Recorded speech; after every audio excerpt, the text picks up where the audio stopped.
Be sure to read and follow the safety guidelines to protect your computer from potential damage and ensure your personal safety. For more information about safety guidelines, see the owner's manual at dell.com/support. Before you begin, turn off the computer and disconnect all the attached peripherals. Before proceeding, ensure your computer is in service mode. To enter service mode, press and hold the B key on the keyboard and then press the power button. Now, the computer will boot up and the owner tag information is displayed on the screen. Press any key to proceed. The computer will emit 3 short beeps and shut down, indicating it has entered the service mode. Loosen the captive screws holding the base cover in place. Using a plastic scribe, pry the base cover from the palm rest assembly, starting at the top edge and working your way around to release it from all sides.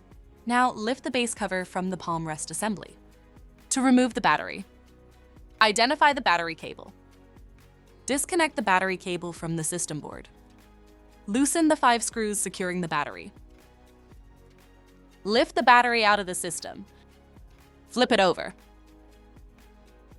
Peel the tape that adheres the battery cable to the battery.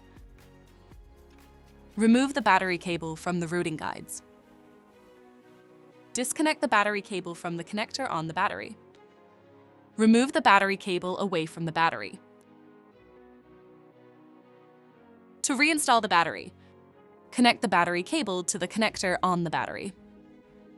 Insert battery cable through the routing guides on the battery. Adhere the tape that secures the battery cable. Flip the battery. Replace the battery.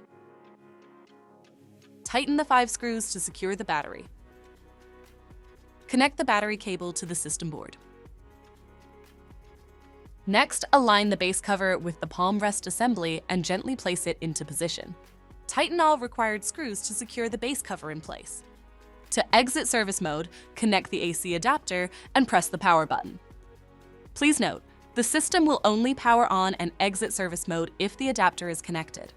For more information about your Dell system, visit dell.com/support.